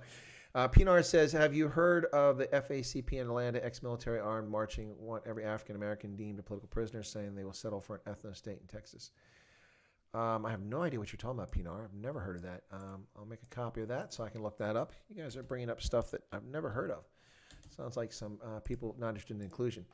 Christian says, I'm a progressive. The squad, Bernie, Democrats are on the right. Anyway, Democrats are not on the right. I'm happy you're progressive, but I didn't need you to tell me that, Christian. It's pretty obvious. The squad is a bunch of lunatics who should be removed for office for undermining the Constitution.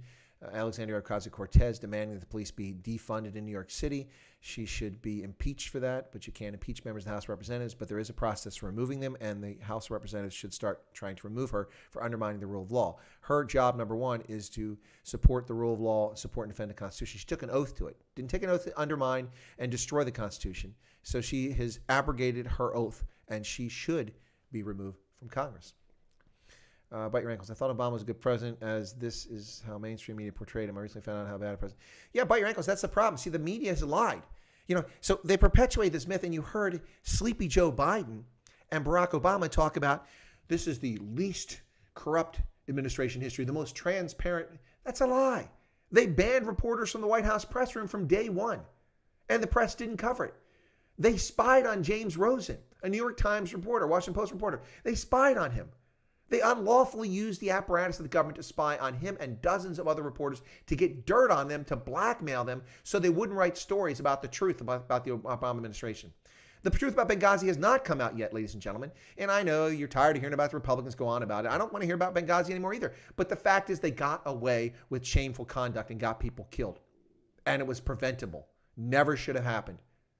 The Arab Spring, the blood on the hands of Barack Obama and his wishy-washy, useless secretaries of state, both Kerry and Clinton, for encouraging the Arab Spring, which resulted in the deaths of hundreds of thousands, if not a couple of million people in the Arab world to this day. That's their responsibility. The invasion of Libya, that's Barack Obama. The withdrawal from Iraq using a pretense just so he could fulfill a campaign promise. Rather than worried about the interest of the Middle East and about the United States, he worried about his campaign promise. Barack Obama, who got to office in 2008, pretending to be a fan of the gay community, despite the fact that he openly and repeatedly and staunchly said that a marriage is between a man and a woman and was against equality for gays, openly against it. Yet gays voted for him, strangely enough, in large numbers in 2008. In 2012, they were about to turn on him, and he didn't want to see that. So suddenly, after the election, everything is all gay issues all the time.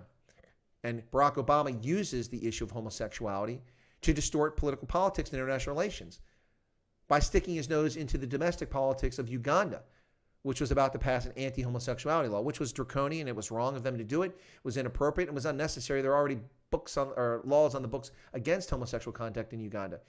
But nonetheless, Uganda did it for political purposes, and Barack Obama decided to turn it into an international row. For what? To what end? To appease the gay community in America? The man's a charlatan, and he always was a charlatan. And the fact that people believe he's a great president means that the media, the propaganda machine, has been incredibly successful. I get this kick out of Michelle Obama is the most beautiful woman. What are you people looking at? What are you people looking at? Melania is evil. Are you serious? Anyway, crazy stuff.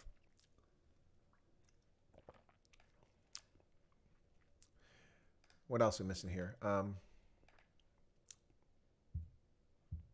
There is no weapons of mass destruction, Chris, and you know it. Well, Christian, I've covered this before, but I'll cover it for everybody once again. So the big mistake of the Bush administration, and I understand why they did it, but I don't agree with it. The biggest mistake of the Bush administration was that they used the topic of weapons of mass destruction to be one of the key points in the argument for turning back Saddam Hussein. What they should have done is made it a point and not a key point, and that's unfortunate. But the truth of the matter is, in fact, Iraq did have weapons of mass destruction. Scud missiles are weapons of mass destruction. They're capable of carrying chemical weapons and delivering that ordnance. I nearly died from a Scud missile in the first Gulf War. Iraq was banned from having Scud missiles and from purchasing them or reproducing them. They declared that all Scud missiles had been destroyed in the aftermath of the Gulf War, lying to the United Nations weapons inspectors. When the United States crossed the line of departure in 2003, Iraq fired over, was it 19 or 30, something like that, but around 2 dozen Scud missiles into Kuwait at U.S. military bases and Kuwaiti civilian targets. 2 dozen. Yet they didn't have a single one. End of discussion. Weapons of mass destruction discovered right there. But no, Christian, you and your fellow travelers on the left are so focused on they didn't find nuclear weapons. Of course they didn't find nuclear weapons. Of course they didn't find them. They didn't produce nuclear weapons. They were attempting to do it. There's a difference between intent, attempt, and success. And part of the reason for 2003 was to prevent that success from ever happening. Anyway, so that's the problem with that storyline. And I blame the Bush administration for piss-poor strategic communications, not there were no weapons of mass destruction. There were. Scud missiles are weapons of mass destruction. Case closed, Christian. Mic drop. Boom. Take it elsewhere. You're telling fairy tales, my friend. Anyway, so yeah. Well, I guess putting up the membership thing is But then we've got like 58 people in here. Maybe all you guys are members. No, no, a lot of you are members. But the membership window is open if anyone wants to join. Let's see. 5 Scud missiles. Oh, 5 Scud missiles. Okay. Well, Christian, let's pretend that you're right and it is just 5 Scud missiles. That would be 5 more than Iraq was allowed to have. Case closed, man. Your own admission. Even though your stats are wrong, you've admitted the truth. By Triangles. The Dems got so snotty about our 4th of July dress. Meantime, it was pictures abused children drew. Designer changed into our dress. Such a deep, meaningful. Yeah, exactly. Yeah, no, she's a lovely woman. Probably the best first lady we've had since maybe, I would say, the only other one that was great before this might have been Franklin Roosevelt's wife. And she was amazing, although Franklin Roosevelt was a despot and a leftist and a piece of crap who burdened this country with hideous social development that we're dealing with to this day. And Brett has given another super chat, so I'll get to that in just a moment, Brett. What else we got here? How far would they have gotten? How far would who gotten? The Scud missiles? They landed in Kuwait. They violated international airspace. That's an act of war. Brett Sessoms, Obama betrayed our greatest ally, the UK. He shunned the British government every chance he got. Backed Argentina and the Falklands, and never mind 99% of residents. Not to mention that he actively used U.S. public funding to undermine the internal election of Israel to get Benjamin Netanyahu out of office. Have people forgotten this? The Obama administration, people who collude with the Russians, and their former Secretary of State colluding with the Russians to get Hillary elected. These are the same people that interfered in Israel's domestic election, funding the Palestinians and fomenting unrest. Our own government, the organs of our government turned against our closest ally in the Middle East. No one's talking about that. Brett says, who do the Falklands belong to? The United Kingdom. Case closed. No question. Scud missiles aren't nuclear. Christian weapons of mass destruction is a term that applies to many things, not simply to nuclear weapons. If you're not aware of that, do a little research. I've actually worked in disarmament. That's right. I've actually been involved in inspections of nuclear sites and of weapons and conventional weapons as part of the Conventional Weapons in Europe Treaty as well. So I actually know what I'm talking about, Christian. I'm not some 12-year-old sitting in his mother's den making up leftist stuff. Anyway. What's going on at Stone Mountain? Is something happening at Stone Mountain? They better not. That's private property. That's one they want to go after. That's a huge monument. Stone Mountain. Armed marchers at Stone Mountain prompt stir on social media. Oh, okay, yeah. Yeah, there were protesters there. It was black militia. Okay, armed black militia. Okay, what's wrong with that whole conversation? Armed militia. Of course, Newsweek paints it as they challenge white nationalists. The fact that you are standing in front of a piece of private property doesn't make you a nationalist. But being a nationalist isn't bad anyway. But that's just, yeah, that's what happened. That's from 2 days ago. I thought something new was happening. 2 days ago that happened. Ben says, Obama started out good, but then lost the plot by listening to bad and even evil advisors. Ben, you're very generous. But I was in the Obama administration, and he never had the plot. The man campaigned and said he was going to fundamentally change America, that America was corrupt and it was venal. He's a liar. He also campaigned and said that capitalism had failed. He's a liar. Capitalism didn't fail. The 2008 fiscal crisis, the financial crisis, was a product of government intrusion, unwarranted intrusion into the financial sector, into the housing market in particular. The distortion of the housing market by the federal government to achieve social outcomes in the interest of furthering a narrative, specifically that home ownership is a social good. But the reality is that most people that own homes don't own squat. The bank owns the home because they borrowed money to buy the house. So until you pay the mortgage off, the bank owns it and can confiscate it at any time if you fail to make payments and meet the terms of the loan. So they perpetuate this as a social. Why do they do that as a social good? Because housing employs the banking industry, the construction industry, the energy industry, the home sales industry, the home resale industry, and the home repair industry. All of that is involved in the housing market, and the housing market is a big factor in the total economy. So the government distorts the outcomes by creating things like Fannie Mae and Freddie Mac, which are created to provide loans to people who aren't capable of getting loans by the government backing the loan, saying that if this person of low marginal income doesn't pay it back, we, the government, will pay it back. But you have to qualify for those loans.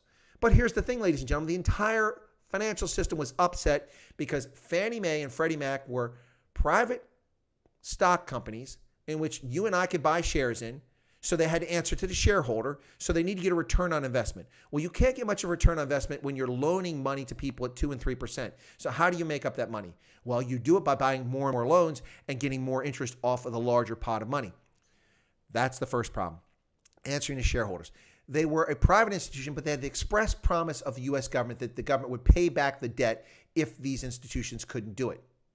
So as a consequence, Fannie Mae and Freddie Mac could go into the credit market and borrow billions of dollars at a quarter to half a basis point lower than commercial banks. So all the banks, Countrywide, Wachovia, Bank of America, Citibank, all these banks, if they want to make home loans, they already were losing money compared to what these government-backed institutions could get it for. That's what happened. And so then the government further intrudes in the marketplace by distorting those outcomes. The market survives that for many years, but the government puts in the Community Investment Act, which requires that the banking institutions loan money to people who can't get Fannie Mae and Freddie Mac, but are above that, but they're still marginal and don't have the ability to pay back, forces them to loan to people based on the color of their skin, not on their ability to repay it. This is not a good recipe for success. Less than 5% of the home mortgage market was in the subprime market. The subprime market tanked the entire thing because of government intrusion. And then what happened when Fannie Mae and Freddie Mac were in financial trouble? Instead of going to the bond market or getting support from investors, they ran with their tail between their legs to the federal government. The federal government bailed them out, just like people always suspected, and proved the government's intrusion into the capitalist marketplace is a disaster. Hence the 2008 financial crisis, which Barack Obama blamed on the failure of capitalism. No, it's the failure of corrupt politicians like Barack Obama and the people in the Senate and the House who passed this legislation, which forced banks to make loans to people who weren't creditworthy, and forced banks to do that even if they hadn't created that law, because they have to give money to people who are more risky because they can't get the money as cheaply as the federally backed agencies. Get the federal government out of the business of making home loans. And it's even worse than that, ladies and gentlemen. It's even worse than that. Let me share this with you, which people don't pay attention to. Because of the commercial-backed mortgage securities, CMBS, in that marketplace, banks would package loans. They take mortgages, put them together, and sell 1,000 loans here at varying different rates. Boom, it's a financial package. Now you own those loans. Well, guess what? By the time that Fannie Mae and Freddie Mac went tango uniform or teats up, by the time that happened, those two institutions had the promissory notes for nearly 2/3 of all mortgages in the entire country. Now, how unsound is that to let two institutions, which are sort of like parastatals, they're not, but they have essentially the protection of a parastatal, to own 2/3 of private mortgages, so that when those institutions get in financial trouble, the entire system is in jeopardy. And that, ladies and gentlemen, is how we got the mess of 2008, which of course spread across the globe like a contagion, thanks to useless, feckless politicians in the Senate, in the House, and successive presidents who went on with this myth that home ownership is a social good. And that's how America got to where it was and how the world got to where it was. It wasn't a failure of capitalism. No, it was not. It was unwarranted intrusion into the marketplace by politicians who think they know better or mean well. Well, I'm happy that you mean well, but destroying lives is not a good outcome because you meant well, Mr. Congressman, Mr. Senator. By the way, ladies and gentlemen, this is not that complicated. It's not rocket science. It's not particle physics. It just requires the average person to pay attention to what's happening in society. But while we're busy with our iPhones and watching Kim Kardashian's bum on a television and going to Six Flags or drinking our soft drinks, going to our ball games, whatever manure we're being fed by politicians, people just soak it up. Capitalism didn't fail America. Capitalism didn't fail the world. Capitalism has lifted billions of people out of abject poverty. True capitalism, the true marketplace. Not this nonsense, this state-controlled nonsense, whether it's in China or even the U.S. All right. There you go, Ranger Jakes. That's a little more trigger there. How was that? Better?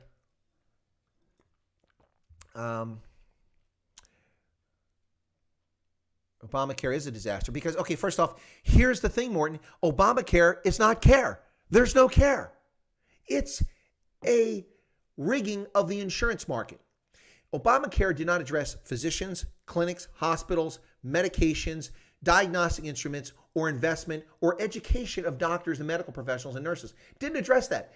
If it was care, it would address those things. It's a fiction. It should have been called the Insurance Market Rigging Corrupt Practices Act. That's what it should have been, because it distorted outcomes with more government intrusion into the private sector by pretending that there's a healthcare system. There's no such thing as a healthcare system. There's the Veterans Administration healthcare system for military veterans who are disabled. There is the military system for active duty military and their families and veterans. There is private Catholic hospitals and Lutheran hospitals. There are for-profit hospitals. There are state-run institutions in different states. There's no such thing as a healthcare system. It's all pure fiction. The only standardization across this is medical certification and schooling for nurses and for doctors and such. Obamacare, the Unaffordable Care Act, was not about health care. It's about rigging the insurance market.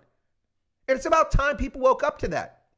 You in South Africa with this healthcare initiative that's going on there, another disaster in the making, an abject failure because it does nothing about healthcare. It sets who pays, how they pay, and how much they can pay.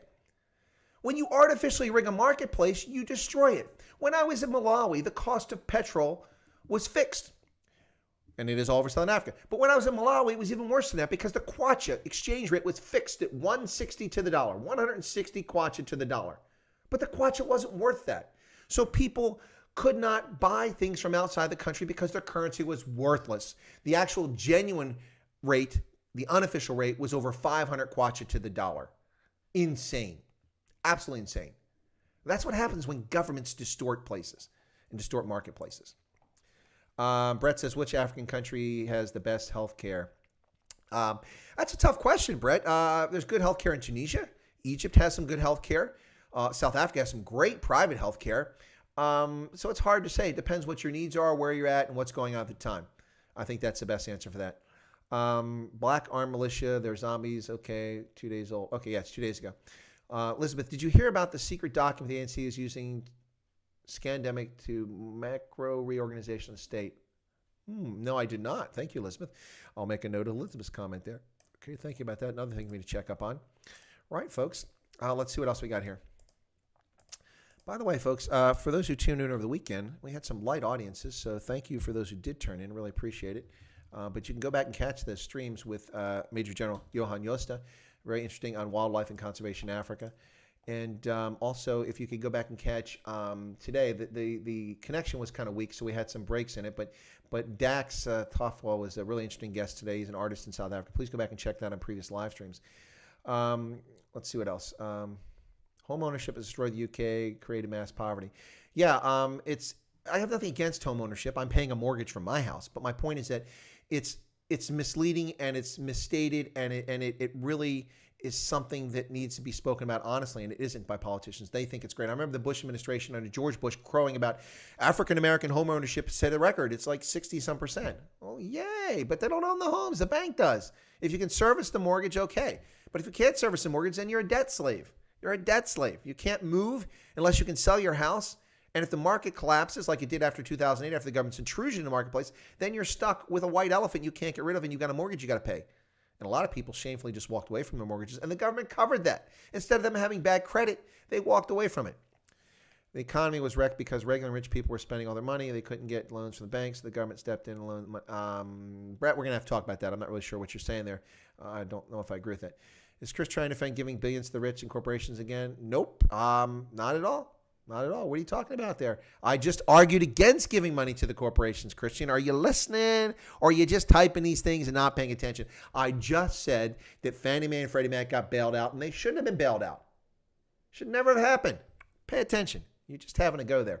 Markets are about to crash. Showed the Illuminati. Okay.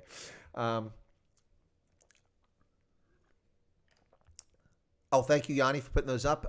Yanni put up the wildlife conservation with Major General Josta. Thank you for that. And he also put up the feature with Dax. Thank you so much, Yanni.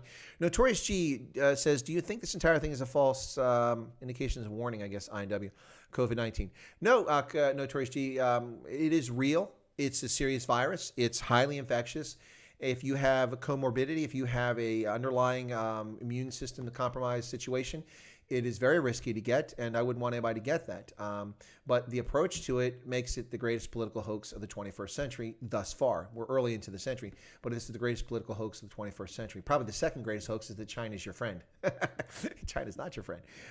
It can be your friend, but only if it's in China's interest. Anyway, so yeah, no, I say it's a hoax because of the way they've reacted and the overreaction to the number of cases. People are freaking out. Oh, there's 100,000 cases out. Yeah, great. What if there's 400,000? Relax. Relax. I don't care about 400,000 cases of COVID-19. I care about the 10,000 people who are in serious condition that should have been protected by protecting the vulnerable, those at risk, those with malaria already, or those with TB, or those with HIV, or those with hypertension or type 2 diabetes. If we protect those people, then things are going to be okay. But we're not even focusing on that. Instead, we're just destroying the fabric of society and lying about it. Well, not we, our politicians around the world. That's the issue I have with it. Yeah, Kristen doesn't listen. He's just waffling. Yep. Brainwashed into being ashamed of her heritage. Well, I'm not ashamed of my heritage, Erica. You shouldn't be ashamed of your heritage either. Don't believe the nonsense. Hence the trend to build your own mobile and tiny house. Yeah, I like that, Elizabeth. That's cute. So we all live in a caravan. That'd be cool. Let me get back to this here. What I want to do is, by the way, today, ladies and gentlemen, today is the 6th of July. And on the 6th of July, we should share this very quickly with you. It is Independence Day in Malawi. I've done a lot of coverage of Malawi lately, did some videos on it, celebrating the fact that they had a rerun election and that Lazarus Chakwera won the re-election, knocking out the sitting president, Peter Mutharika, who now leaves office in his 79th year of existence. He turns 80 this month in July. But Malawi celebrates Independence Day, the 56th anniversary, I believe it is, of their independence. Yep, 56 years. Yep, and 62 years since Hastings Banda returned to Malawi in the 1950s. Yeah, so there you go. So congratulations to Malawi. But unfortunately, the country has had to cancel their Independence Day festivities because of the virus. Country's newly elected president says all resources meant for celebrations will be used to fight the pandemic. Now, there's a good decision. You got to like that. That's smart. So Malawi's newly elected president has canceled the country's 56th day Independence Day celebration slated for Monday due to a surge in coronavirus cases. Lazarus Chakwera has also scaled down his inauguration ceremony scheduled the same day, which was supposed to take place at the Giant Stadium in the capital of Lilongwe, but will instead be held at Kamuzu Barracks in the city, where only 100 people were invited. Well, I've been to Kamuzu Barracks. That's pretty cool. Yeah, I actually have been there many times. That's where Malawi Defense Force is headquartered at, Kamuzu Barracks. Yeah, so I've been there. So I know where he's going to go do this on the parade field there. Pretty cool. Yeah, but Malawi, the warm heart of Africa. By the way, Malawi doesn't have a lockdown, ladies and gentlemen. The courts deemed it unconstitutional that the government didn't have the authority to lock down citizens. So when they tried to lock down under Mutharika, an authoritarian, the courts said no. So Malawi has never been under lockdown. Look up on Worldometer how many cases they have. It's still less than 2,000 as far as I know. But they're just using prudent decisions and taking good measures, and they've done quite well. So this one's interesting. Let's talk about this very quickly. So in Namibia, a SWAPO member of parliament told me to futsek. The tussle in parliament between SWAPO and the Namibia Economic Freedom Fighters members on Wednesday, allegedly, this is last week, allegedly came after SWAPO legislator Evelyn Nwasis Toyela told Economic Freedom Fighters parliamentarian Kalimbo Limpumbu to futsek. He said when he and other opposition parliamentarians came to the house from a meeting, Nwasis Tayela, who sat in front of him, shouted, "Fotsek yes and las," which means "go away, you're a burden" in English. So we have black African parliamentarians in Namibia using Afrikaans to tell other parliamentarians to fotsek. I absolutely love it, ladies and gentlemen. If you don't think Afrikaans has influence, I think that disputes that argument.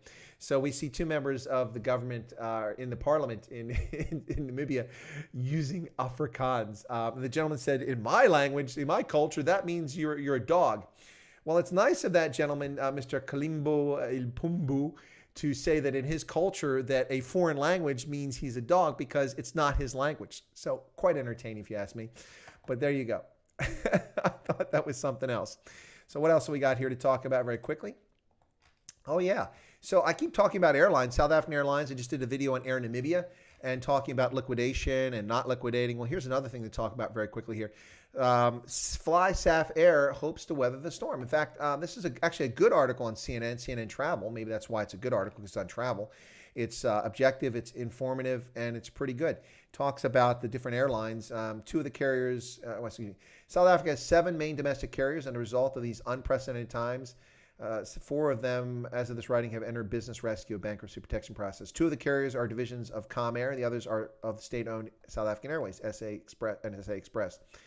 Yep. Anyway, so they're talking about Fly SAF Air, and talking about how Fly SAF Air is trying to survive this shutdown. Now, that's interesting. We took a look at the numbers, and they have 17 aircraft currently, all from the 737 Boeing fleet. That's important because that's a business model that Kulula and Southwest Airlines use. Southwest Airlines has perfected that model here in the United States for short-haul travel with 737 because they're standardized, the maintenance is easy, they're cost-effective, and that's what Fly SAF Air has been using. So hopefully SAF Air can survive. That's the question that's out there now. By the way, back in March, they expressed an interest in buying Mango from South African Airways. Mango is in deep trouble, also in business rescue under South African Airways, but no updates on whether they're still interested in buying them. So there you go. Let me catch up on the chat.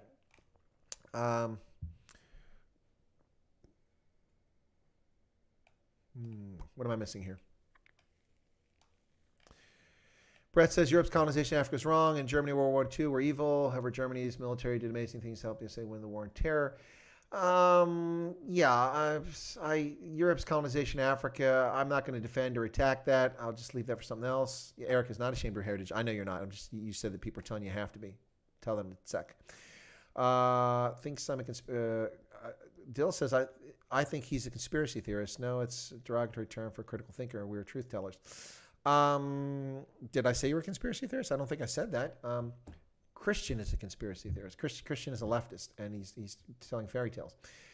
Trump didn't listen that the virus was a Democratic hoax. Thought that the virus was a Democratic hoax. No, not true, Christian. Were you present in the White House in the Situation Room?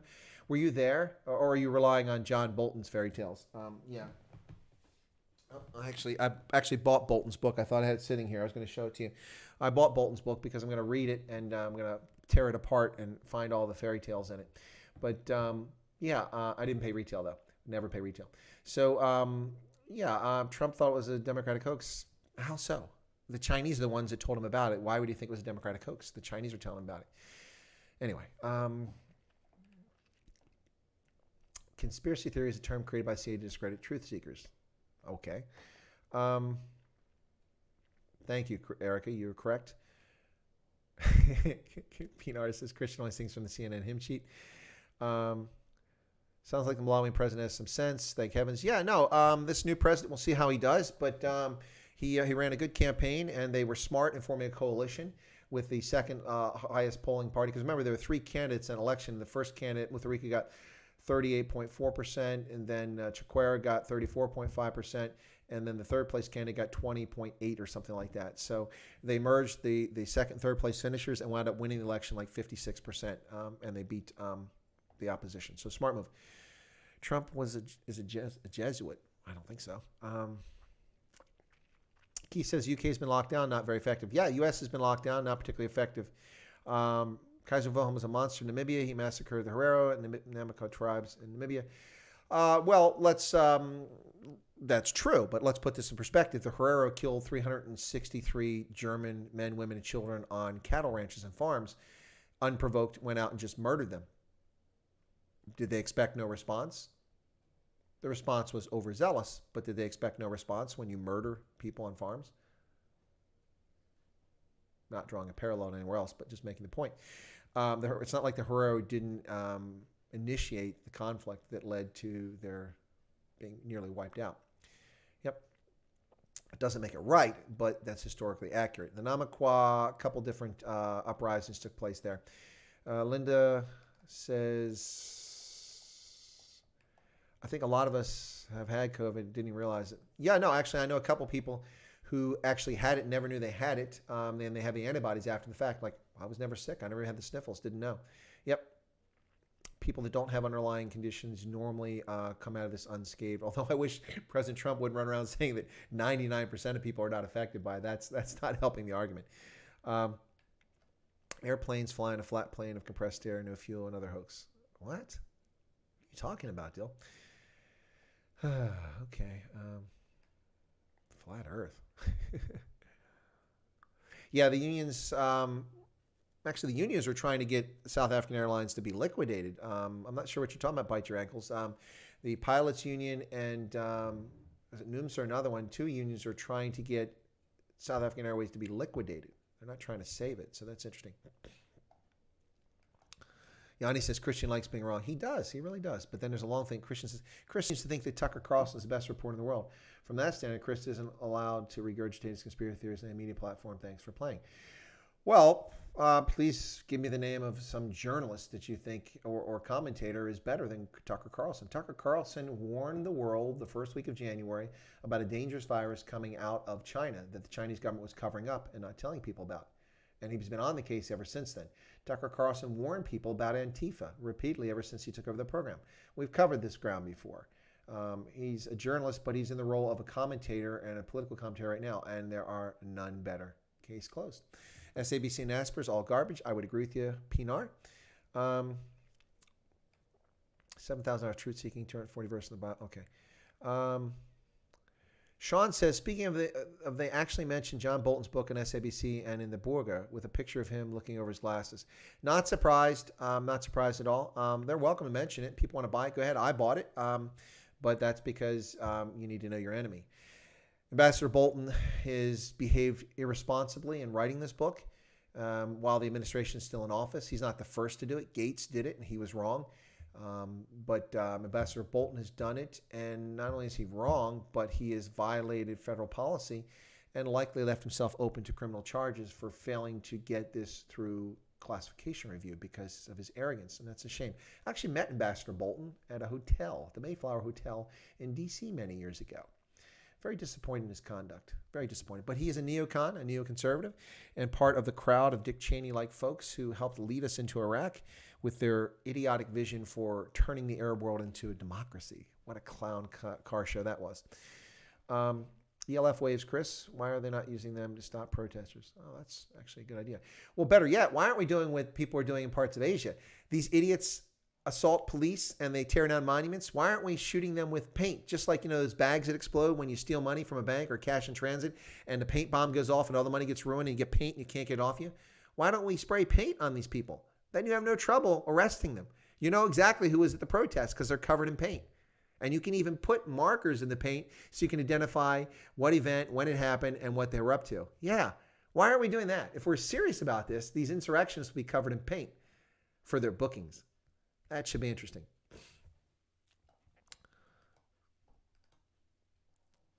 Chris is better. He isn't getting as much money. I'm not getting any money. What are you talking about, Christian? I'm not getting any money. I wish. I got a little bit of money today from Brett for Super Chats, but I'm not getting any money, so I'm not sure what you're talking about. I think you're just trying to be funny. What else do we got here? So, yeah, that's there you go. All right, folks, we're coming up in 2 hours. I'll tell you what, I'm going to call it at 2 hours because people got to get back doing things. Thanks for tuning in.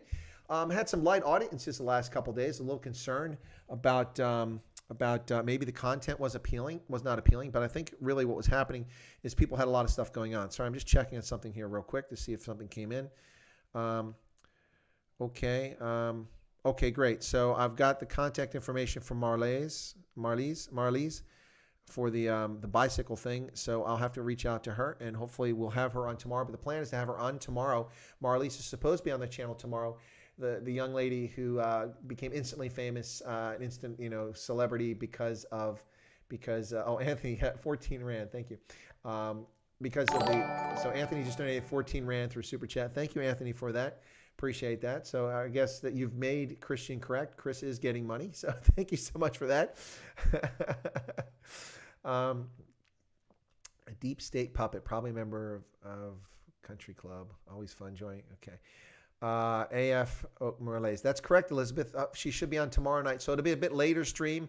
The plan is 3 p.m., 9 o'clock. When I say later, I mean for a special feature.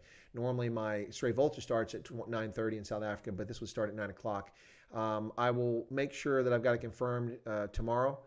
Or maybe tonight. It's already late there in Europe. So anyway, I'll try to confirm with her. But that's for tomorrow. And then I'm waiting to get confirmation back. We already have confirmation she's going to appear, but I need the contact information to talk to Nadine for Wednesday's program. So folks, please tune in for those things. It should be fantastic. Let me see what Erica says. Erica says she enjoys. Keith is on a data limit. Yeah, it's the world. It sucks that people have data limits. Of course, I spent a lot of time in Africa, so I empathize. I know what it's like, data being expensive, only having so much data, that sort of thing.